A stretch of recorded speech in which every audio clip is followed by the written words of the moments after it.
fuerza que nos activa, fuerza que une a un país que quiere cambio.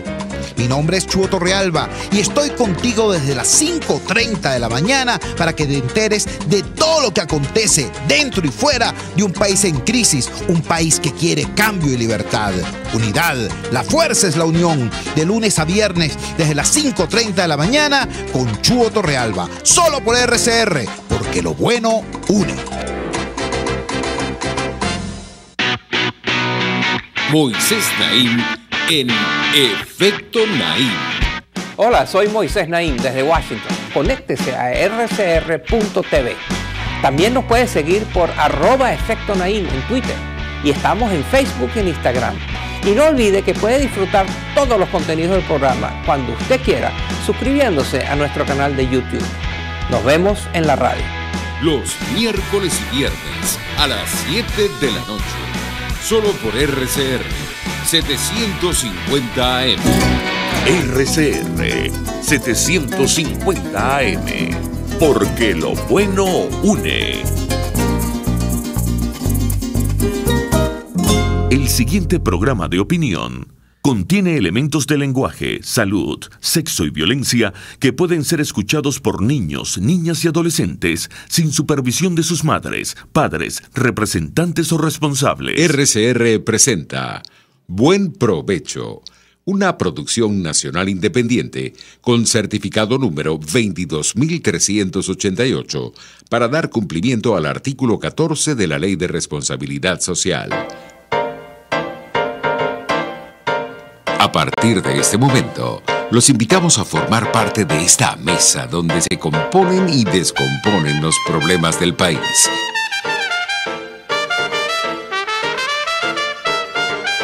RCR presenta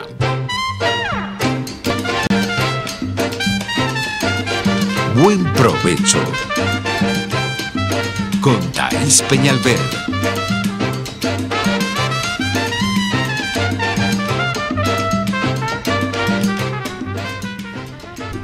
Buenas tardes, maravillosa audiencia de Radio Caracas Radio. Bienvenidos sean todos a Buen Provecho.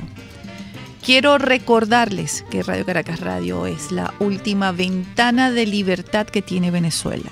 ¿Por qué lo digo con propiedad? Lo digo porque quienes estamos detrás de estos micrófonos hablamos con la conciencia limpia y hablamos entendiendo a qué nos enfrentamos, quienes nos escuchan, quienes nos vigilan, y aún así ejercemos nuestro libre derecho adquirido, derecho nuestro, inalienable, para expresarnos con libertad. Entendemos el riesgo que ello significa, pero nuestro amor y compromiso por Venezuela nos da la fuerza para emplazar y plantarle cara al despropósito que tiene secuestrado a nuestro país.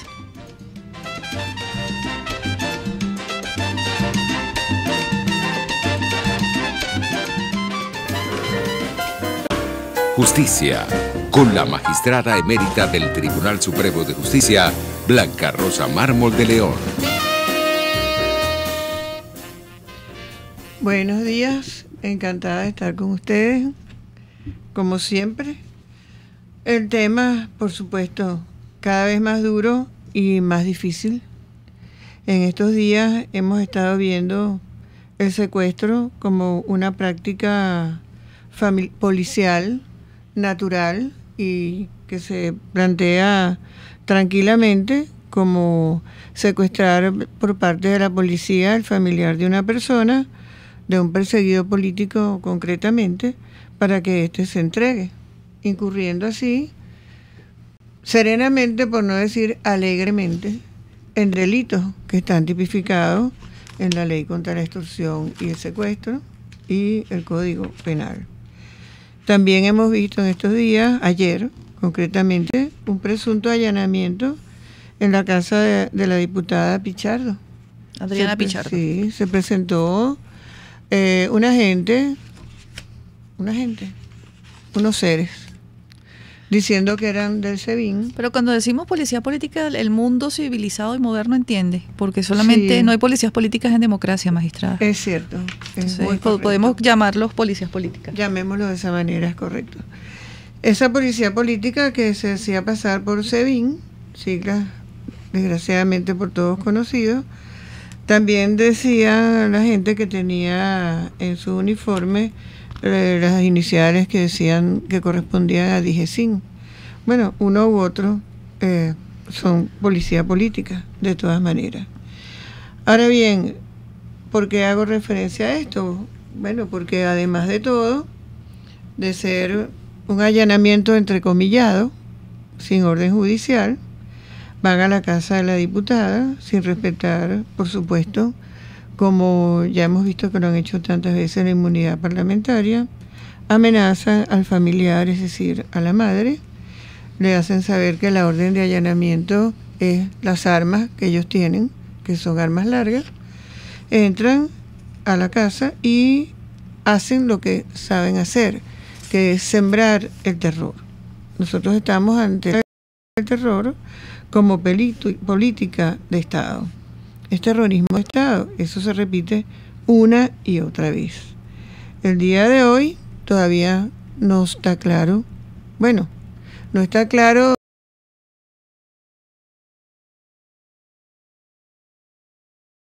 aclarado el panorama en relación a esto. Viene esta propuesta por el representante español a la Unión Europea, ¿verdad?, de que haya una mediación para un presunto diálogo o reuniones o como lo quieran llamar. Yo digo que la primera respuesta de parte de la Unión Europea, que nosotros vimos ayer la respuesta, debió haber sido, bueno, primero esclarezcan el caso Albán, díganos qué pasó y después vemos. Es lo que yo considero que debió haber sido.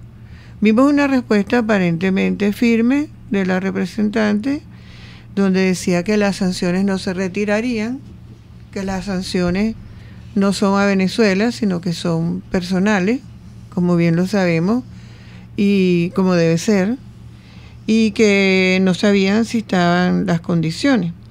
Pero el solo hecho de haberlo visto así, con esta herida tan reciente del caso Albán, me parece especialmente duro, porque ya la secuencia de muertes y de torturas en Venezuela es absolutamente obvia para el mundo entero y no veo cómo pueden dejarla pasar, no mencionarla. Bueno, esos eran unos comentarios que tenía de entrada porque estoy muy preocupada por eso.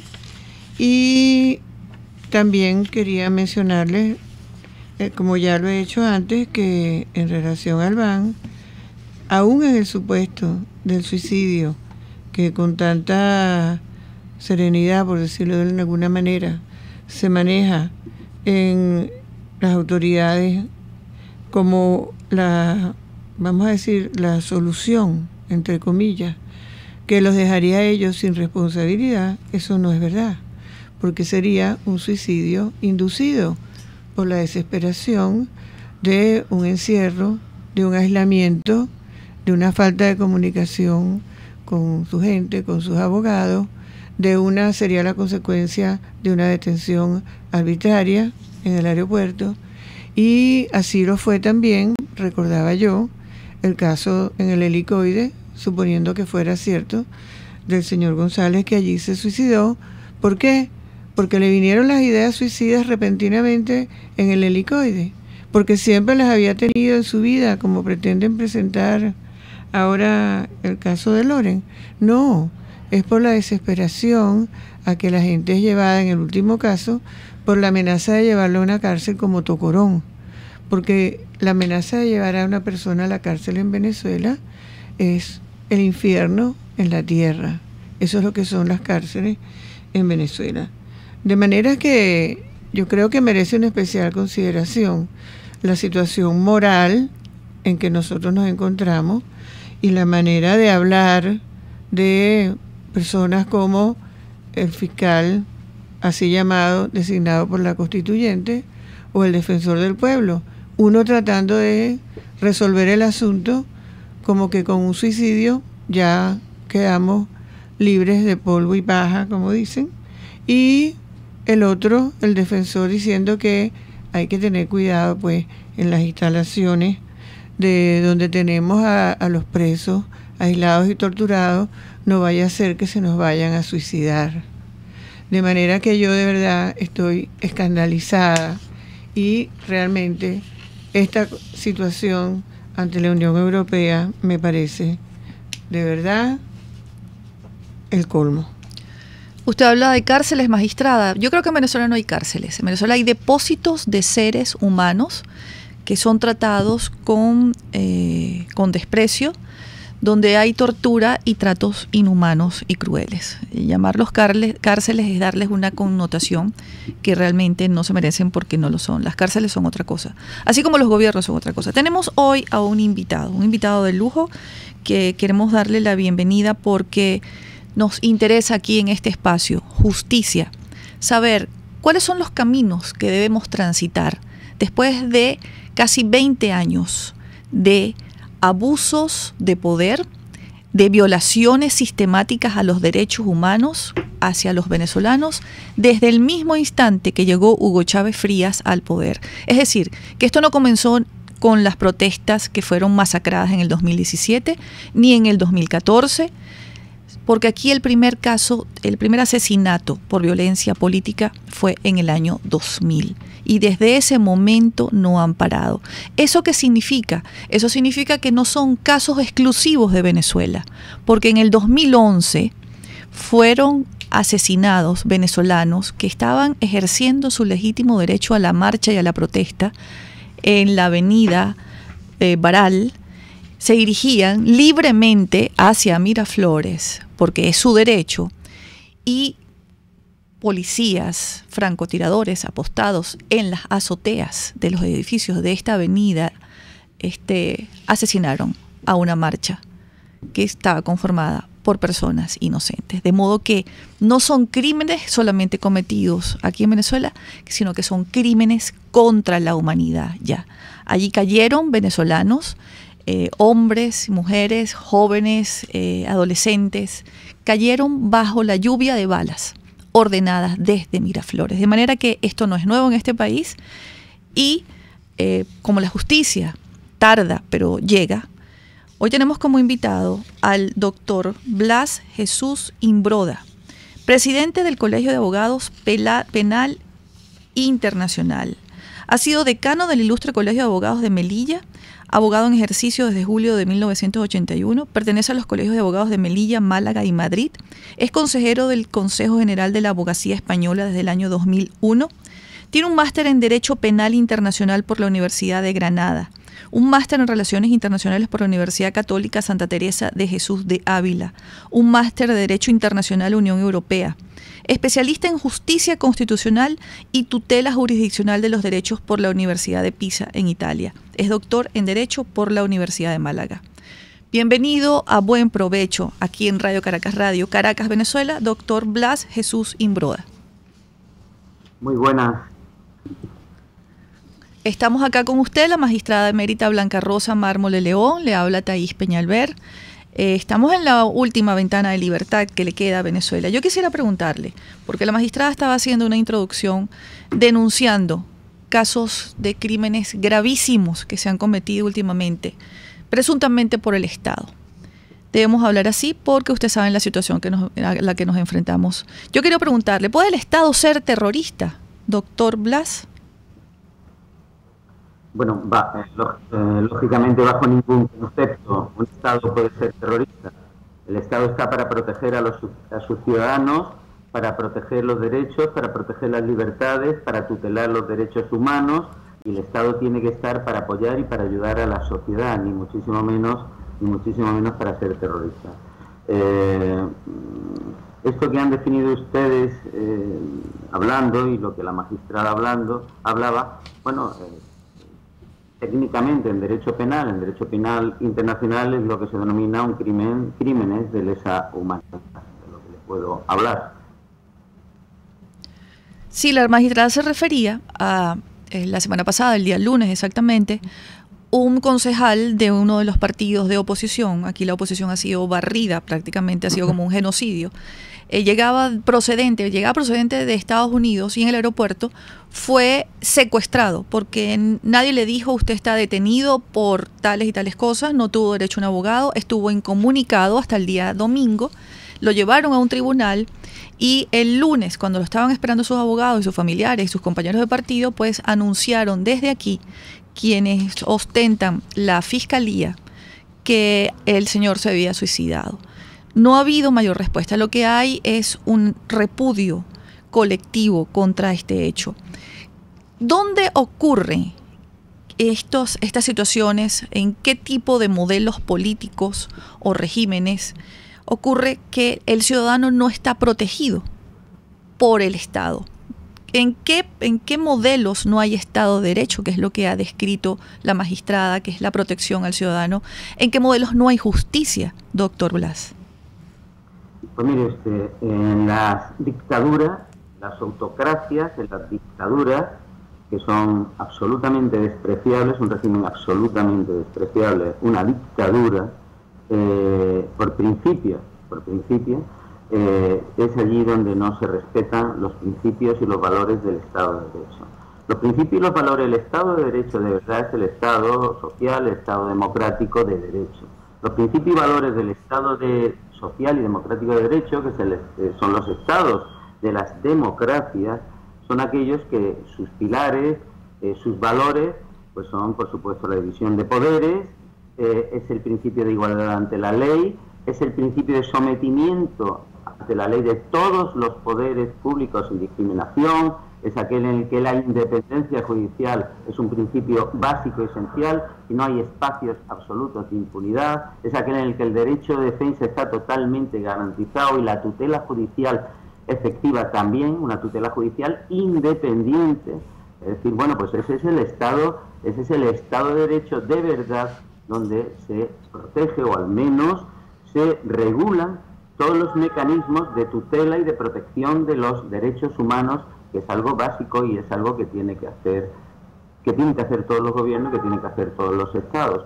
Un gobierno o un estado que no permite eso, que se inmiscuye en la justicia o que los propios jueces tienen que salir de un país y refugiarse en otros países, los propios fiscales tienen que salir corriendo y refugiarse en otros países, donde el derecho de defensa, la protección, la tutela no está absolutamente protegido ni tutelado, los derechos humanos, bueno, pues lógicamente ahí no hay para nada Estado de Derecho y esto debe condenarlo toda la sociedad. La sociedad, lógicamente la primera, la sociedad del país que lo sufre y que lo padece, y en segundo lugar toda la comunidad internacional.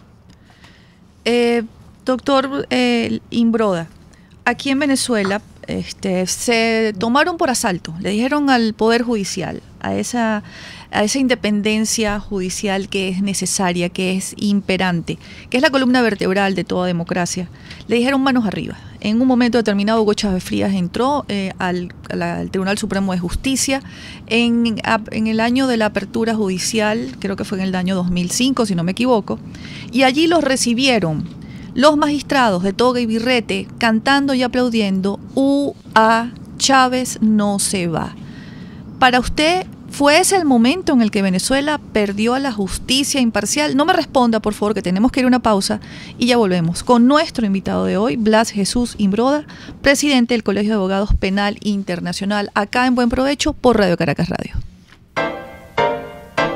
Usted escucha Buen Provecho con Thaís Peñalver por RCR 750 AM. Sintonícenos a través de Periscope, @RCR750, la radio que se ve. En la Gran Feria Santo Cristo de la Grita no solo consigues verduras, frutas y hortalizas cultivadas en los páramos andinos, también te ofrecen pan andino, café, ajos pelados, azúcar, papelón y mucho más. Acércate los viernes y sábados a la avenida Francisco Pimentel de Santa Mónica, al lado de la Casa Comunal, para comprar calidad al mejor precio. Gran Feria Santo Cristo de la Grita, economía y calidad. Hola amigos, soy María Corina Machado. Todos los martes, María Corina estará contigo por RCR 750 AM. Acompáñenme de 1 a 2 de la tarde. Contigo, María Corina. Todos los martes, contigo. Solo por RCR 750 AM. Porque lo bueno une. RCR 750 AM. Porque lo bueno une.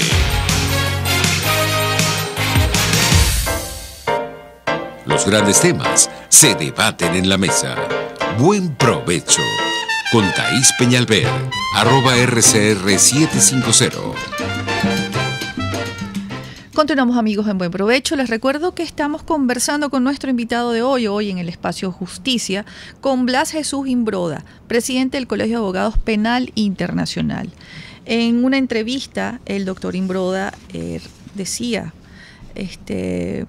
que hay motivos suficientes para enjuiciar a Nicolás Maduro, pero de eso vamos a hablar más adelante. Yo le hacía una pregunta antes de ir a la pausa y la dejaba en el aire. Yo le comentaba y le recordaba a nuestra audiencia que Hugo Chávez Frías entró a la apertura del año judicial al Tribunal Supremo de Justicia y los magistrados, doctor Blas, lo recibieron aplaudiendo, diciendo "UA", cantando "Chávez no se va". ¿Qué significa eso para usted, defensor de la justicia imparcial internacional? Bueno, pues eso es una aberración. Eso es un dato absolutamente definidor de lo que es una justicia no independiente. Y si no hay justicia independiente, no hay Estado de Derecho. Y no puede haber democracia en el mundo en el que no se proteja, se declare, se consagre y se vele porque la justicia sea independiente. Eso es una aberración lo que usted me está diciendo. Pues con esa justicia hemos vivido los venezolanos. De allí seguramente ya usted está viendo el panorama completo. Ya usted está observando por qué hemos llegado hasta este punto.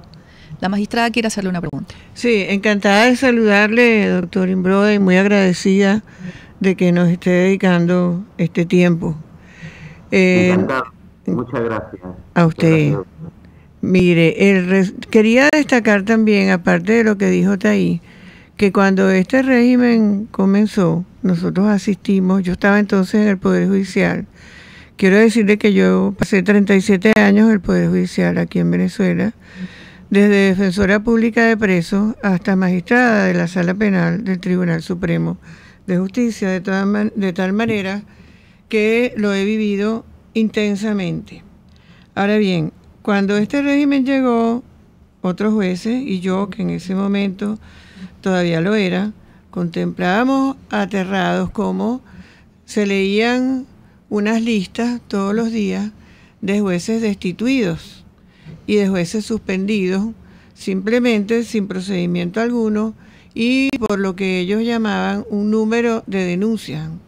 Y así fueron eliminando a todos los jueces de carrera, para finalmente, después de pasar por las jubilaciones ordinarias como recurso adicional y último recurso, jubilaciones extraordinarias, llegar a cambiar todos los jueces. Pero le estoy hablando de los jueces penales, porque fue allí donde se puso el énfasis desde el principio. Es decir, el objetivo era, y sigue siendo, el ámbito penal. Aquí en Venezuela, cuando hablamos de justicia, se habla de justicia penal y todos los casos que se presentan son penales. Es decir, aquí lo que se habla es de acusaciones, imputaciones delictivas y cárcel. Eso es lo que tenemos. Ahora bien, en esta situación tenemos unos jueces nosotros realmente con miedo, tenemos jueces con miedo, jueces sometidos, eso es evidente. Nosotros asistimos a estos espectáculos deprimentes y deplorables de los políticos que son imputados frecuentemente y con delitos que se repiten, como por ejemplo asociación para delinquir y traición a la patria. Esas son unas calificaciones fijas en los casos en Venezuela. Ahora tenemos este cúmulo de pruebas con relación a la actuación de quien detenta la presidencia, porque el ciudadano Maduro fue declarado en abandono del cargo por la Asamblea Nacional, único poder legítimo que tenemos en Venezuela, y también fue condenado por corrupción y por legitimación de capitales por el Tribunal Supremo Legítimo en el exilio hoy, solo por el mero hecho de haber sido designado, que hizo que fueran perseguidos para que tuvieran que huir de Venezuela. En esta situación, enjuiciar a Maduro en Venezuela parece bastante difícil. Tenemos un Tribunal Supremo que, habiendo sido sustituidos los magistrados, algunos de ellos por los nuevos a los cuales me referí, sin embargo siguen allí ejerciendo, entre comillas, esas funciones judiciales. Entonces, en estas condiciones, si no podemos enjuiciarlo aquí en Venezuela, como parece ser la conclusión única, ¿qué será lo que nosotros podemos hacer? Bueno, usted la verdad es que describía una situación terrible. En el mundo se observa. Le aseguro que en el mundo en el que las democracias están vigentes, se observa con una perplejidad, con asombro y con indignación también, se lo digo, por mucha manipulación que se intente siempre, por supuesto, los sistemas, los regímenes hacen manipulaciones informativas, eso está claro, si lo hacen las dictaduras, pero se observa con muchísima impresión pues la situación, una situación gráfica, descriptiva, que es que el Tribunal Supremo, los magistrados legítimos del Tribunal Supremo tengan que estar en el exilio, refugiados y protegidos con protección como refugiados políticos. Eso es terrible. O que la propia Fiscalía de la República, después de ser allanada, tenga que salir corriendo por las fronteras a escondidas para poder protegerse en otros países los equipos de la Fiscalía. Esto es una situación extremadamente grave, y así se observa y se contempla desde los sistemas, desde los países del mundo democrático. Eso es incomprensible y no debería existir. Eso pone en evidencia, lógicamente, que no hay ni Estado de Derecho, ni hay un poder judicial independiente, no hay división de poderes, y en consecuencia no puede haber tutela ante los tribunales, amparo ante los tribunales, con unas mínimas garantías para los ciudadanos, ni ninguna acción judicial puede emprenderse con garantía ante los tribunales. Ante esa situación, queda, por supuesto, las denuncias que se están haciendo ante la Corte Penal Internacional. La Corte Penal Internacional es un tribunal que saben que tiene competencia sobre Venezuela. Venezuela es un Estado parte y que tiene competencia en tanto en cuanto la Corte Penal Internacional se trate, como decía, de un Estado parte, que en este caso concurre.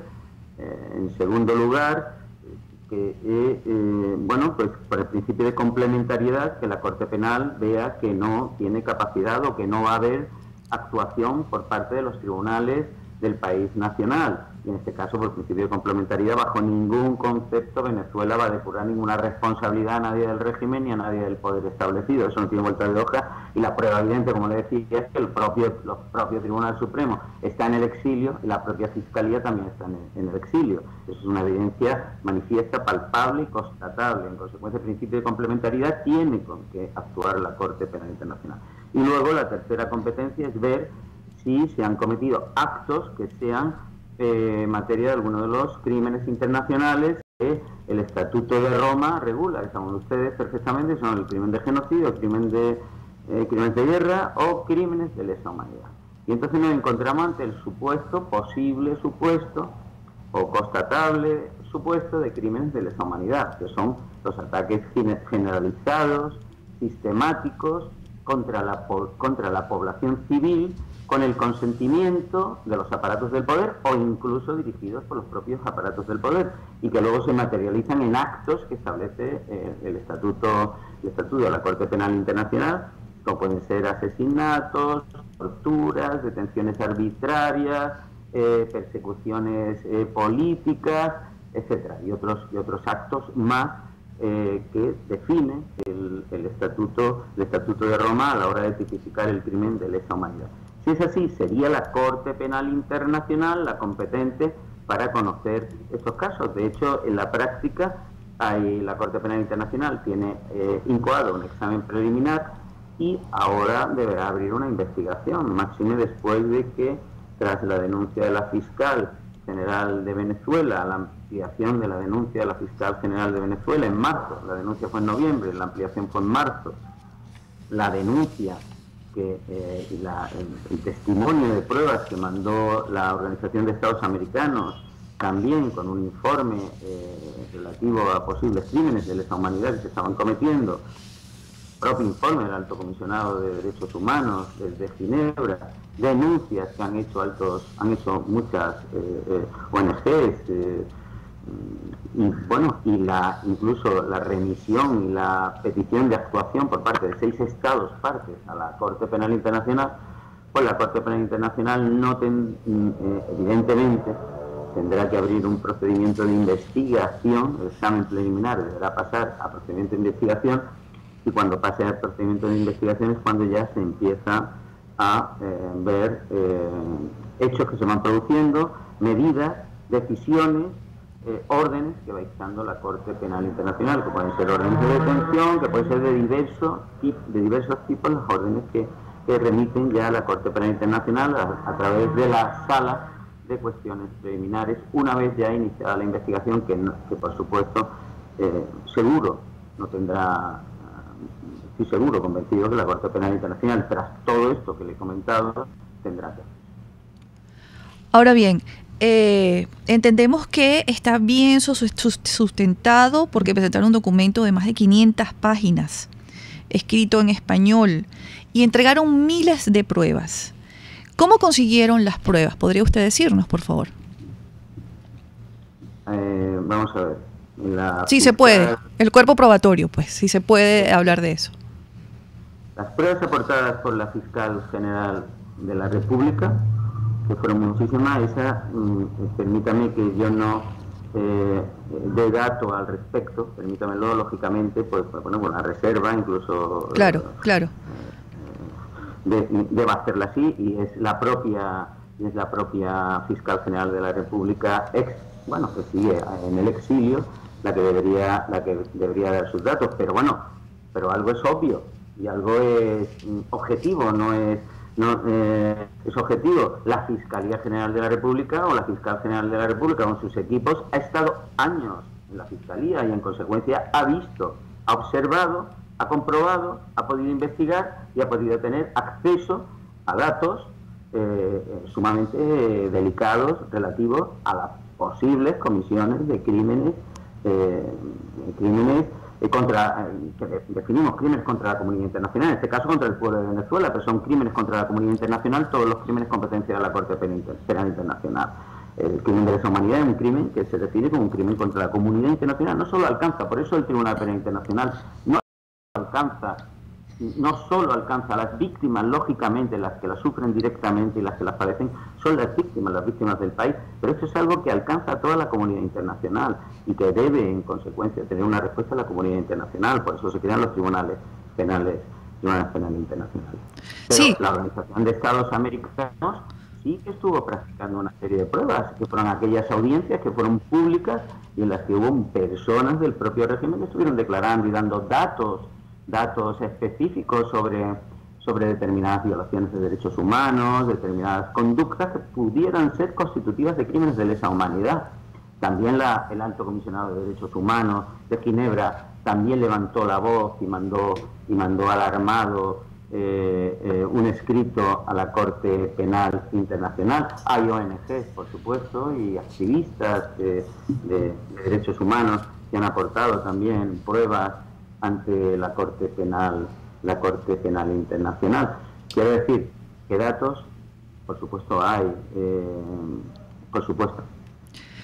Otra pregunta, ya tenemos que ir a una pausa, pero quisiera saber, para que nuestra audiencia se entere, y seguramente me acompaña en esta pregunta la magistrada Blanca Rosa Mármol, desde la fecha de la consignación de esta denuncia contra Nicolás Maduro y miembros de su régimen, diversos funcionarios, desde el momento de esa consignación en La Haya, doctor Blas, se han seguido cometiendo abusos y violaciones de derechos humanos contra los venezolanos. ¿Es posible consignar, anexar todos estos nuevos hechos que violan los derechos humanos de los venezolanos, aun cuando ya se ha consignado un cuerpo probatorio, como usted dice, suficientemente completo y bien elaborado? ¿Le contesto ahora? Sí, contésteme ahora. Sí o no, y vamos a una pausa. Sí, por supuesto, me gustaría ampliar la contestación, pero ya de entrada le digo que por supuesto se puede estar aportando permanentemente datos y pruebas que acrediten la comisión de estos crímenes, competencia de la Corte Penal Internacional. Ahora, si usted quiere, le hablaré. Sí, vamos a la pausa y al regreso. Vamos a complementar entonces esta respuesta al regreso, porque entonces tengo otra repregunta.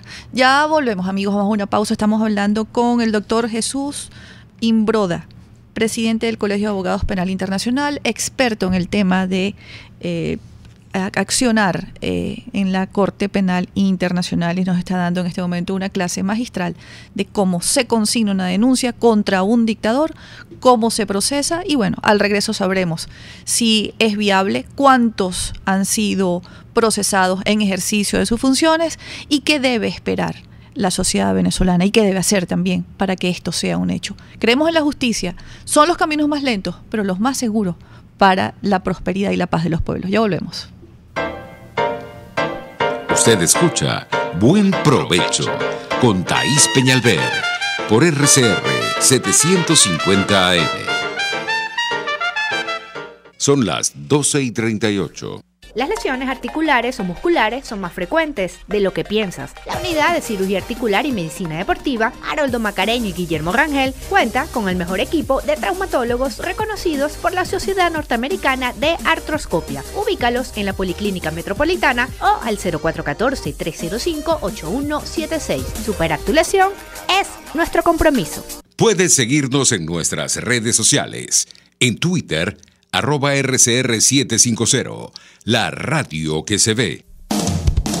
RCR 750 AM, porque lo bueno une.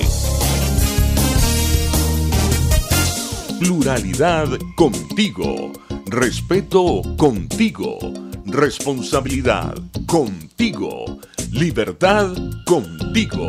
Estamos contigo y punto. De lunes a viernes a la 1 de la tarde. Contigo, solo por RCR 750 AM. Porque lo bueno une. Conéctese con nosotros en señal abierta o por rcr.tv, la radio que se ve.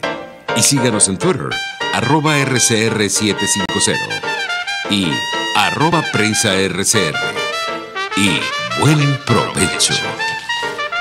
Continuamos, amigos, acá en Buen Provecho. Estamos conversando con Jesús Imbroda, presidente del Colegio de Abogados Penal Internacional y experto en esta materia que nos incumbe a todos los venezolanos, que son los crímenes de lesa humanidad. El juicio que se le sigue a Nicolás Maduro allá en La Haya.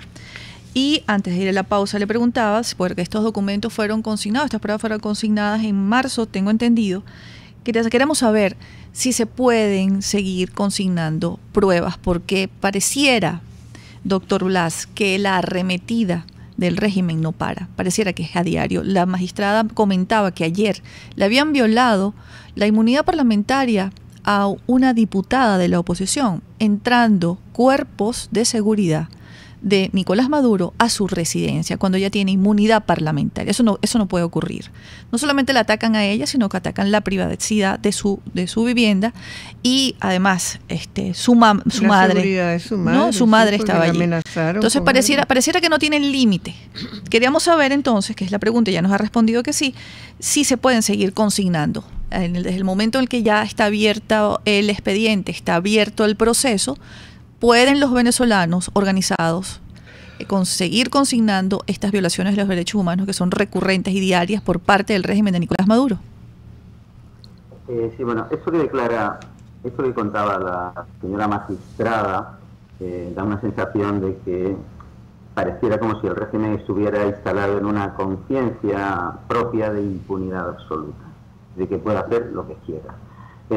Y es un error muy grande, por supuesto es extremadamente grave, no se puede hacer nada de eso.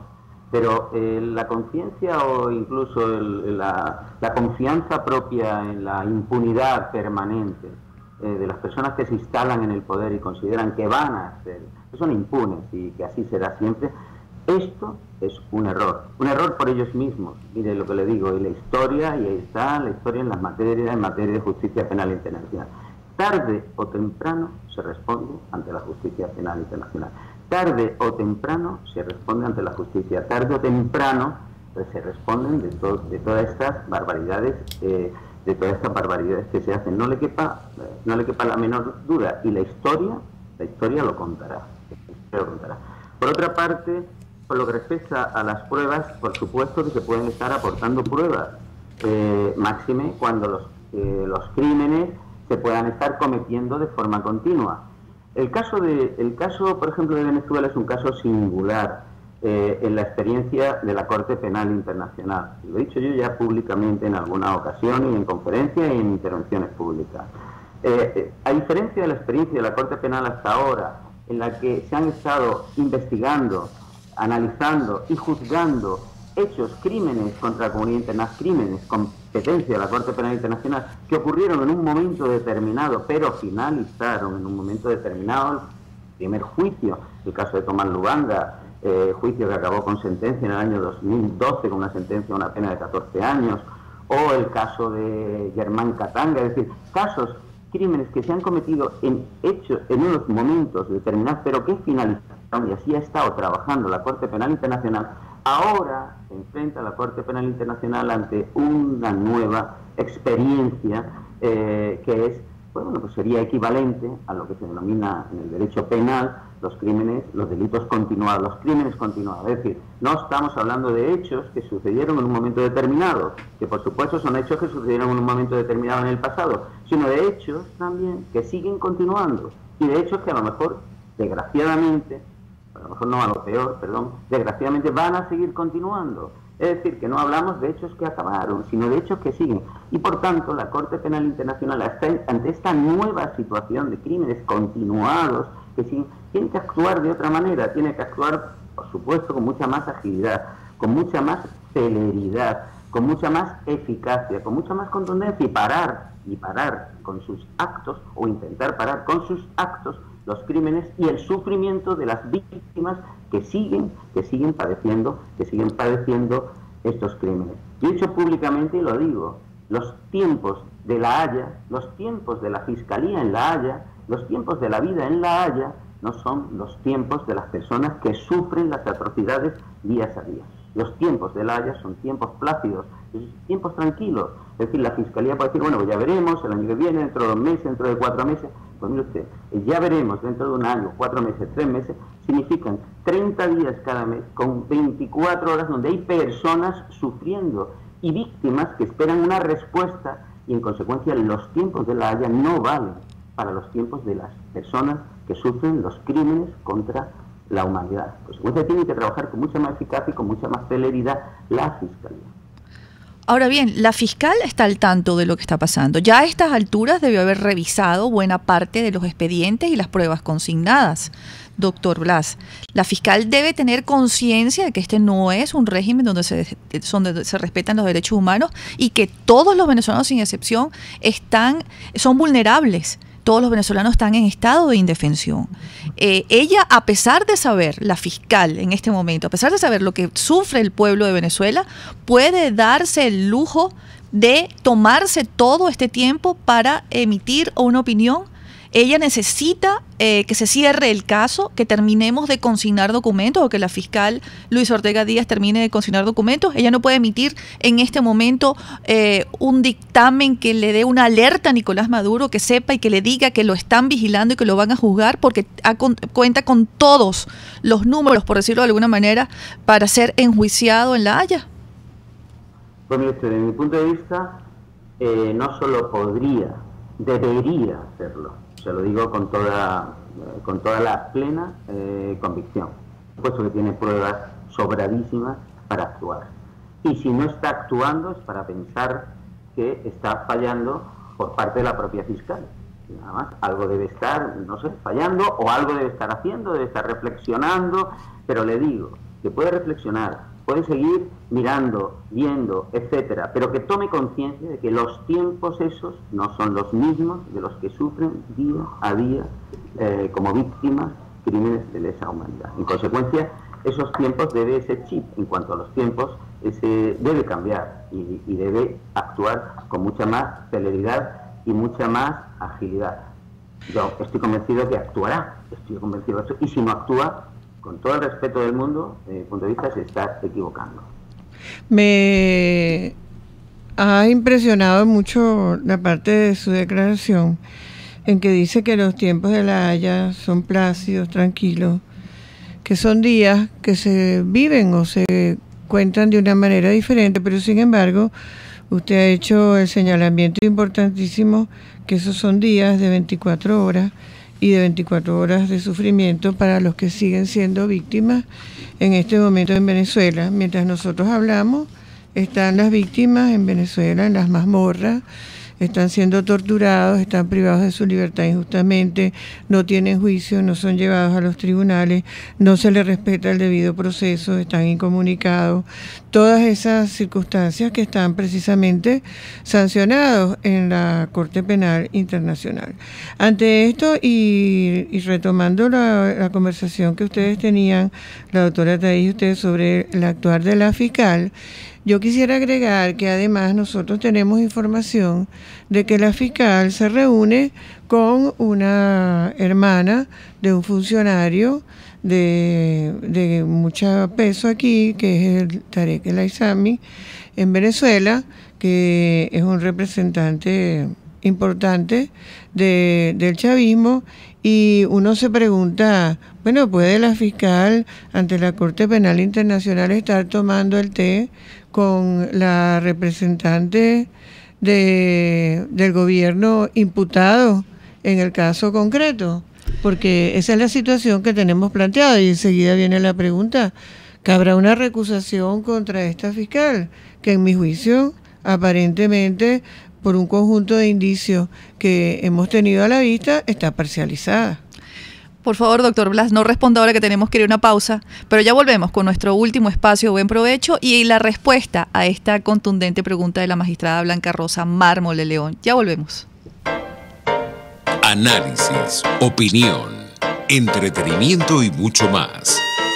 Escucha Buen Provecho con Thais Peñalver por RCR 750 AM. Son las 12:48. ¿Buscas cauchos para tu carro, camioneta, picote o camión?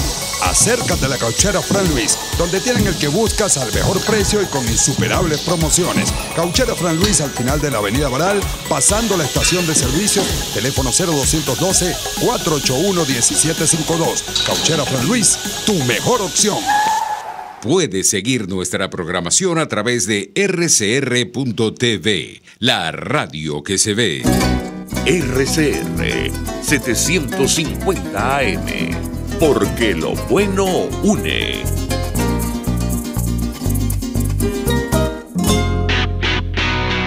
Moisés Naim en Efecto Naim. Hola, soy Moisés Naim desde Washington. Conéctese a rcr.tv. También nos puede seguir por @Efecto Naim en Twitter. Y estamos en Facebook y en Instagram. Y no olvide que puede disfrutar todos los contenidos del programa cuando usted quiera, suscribiéndose a nuestro canal de YouTube. Nos vemos en la radio.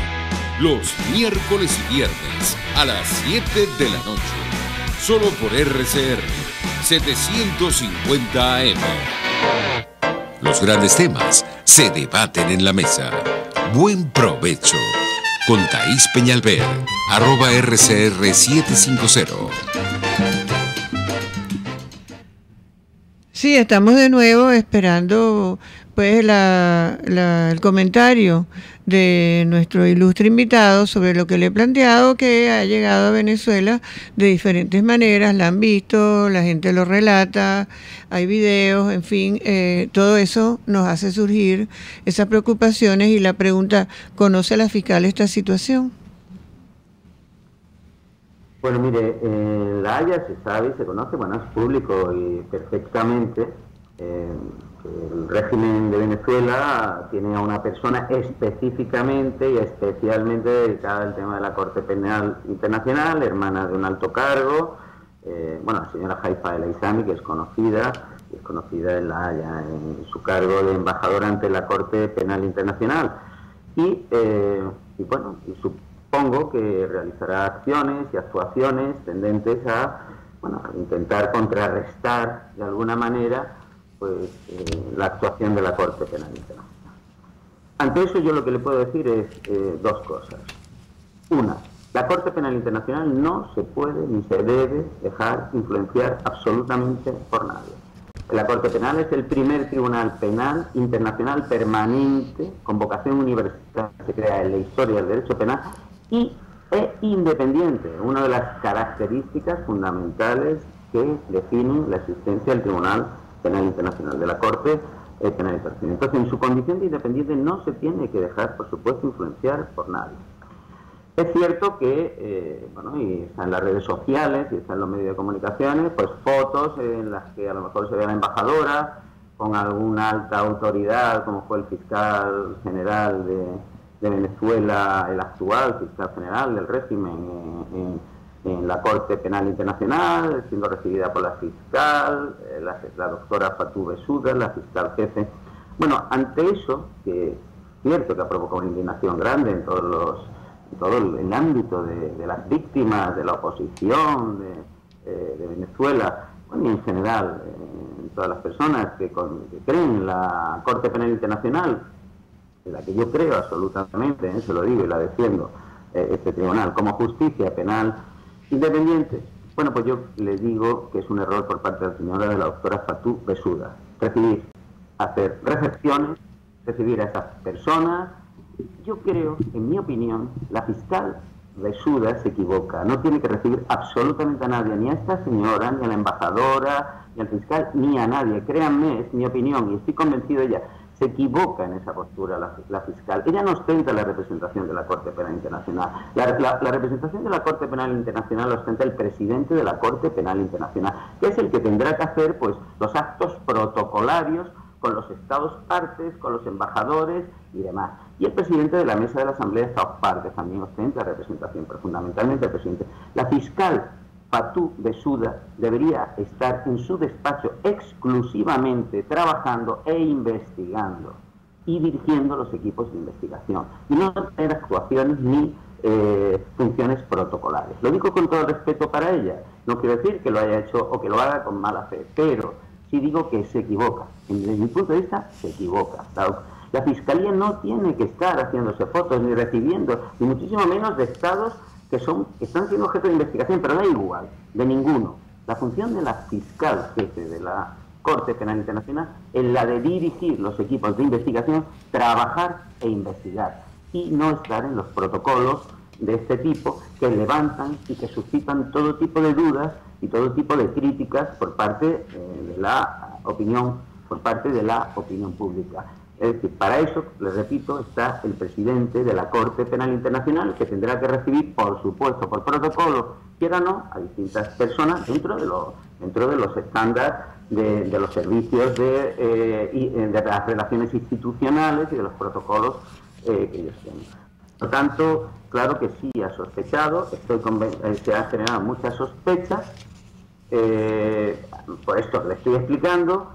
Estoy convencido, por supuesto, que la función y el objetivo de esta señora que está allí por parte de Venezuela es el que le he dicho, pero bueno, a mí nos tendría que dar igual que Venezuela tenga una embajadora con un objetivo concreto, aunque no guste, por supuesto, en cuanto a los que creemos en la justicia, no guste ese objetivo, pero por encima de eso tiene que haber una corte penal que lo está, absolutamente independiente, distante de eso, y una fiscalía alejada de todo eso, dedicada exclusivamente a la investigación, al trabajo de preparación de todos los procedimientos para llevar las investigaciones ante la sala de cuestiones preliminares y luego posteriormente ante los tribunales de instancia para proteger, en resumidas cuentas. Doctor, mejor dicho, imposible. No, y casualmente, pues el señor Al-Aizami se acaba de encadenar en este momento, rompiendo con la transmisión en directo de Radio Caracas Radio. Son señales, ¿o no? ¿No está encadenado? No está encadenado, me dicen que no está encadenado. Pero bueno, están en las dos pantallas acá, mientras... Bueno, que estuviera encadenado quisiéramos nosotros. Bueno, cadena perpetua, magistrada. Bueno, quiero agradecerle este programa. Quedaron muchas preguntas, doctor Blas. Quisiera ratificarle nuestra invitación de nuevo al programa, porque creo que ha quedado el tema de la fiscal, ha quedado ya tenemos que irnos. La pregunta es si se puede recusar, no nos da tiempo de escuchar su respuesta, aun cuando la esperamos con gratitud, pues, pero hay muchas preguntas que quedaron aquí sobre este tema, porque muchos venezolanos, doctor Blas, creemos que estos son los caminos para liberarnos de por vida aquí en Venezuela, para que quede sentado un precedente. Primero, que la justicia existe, que la justicia actúa y que no hay impunidad, no va a haber impunidad, para que otro intento de someter a Venezuela a esta destrucción y a este drama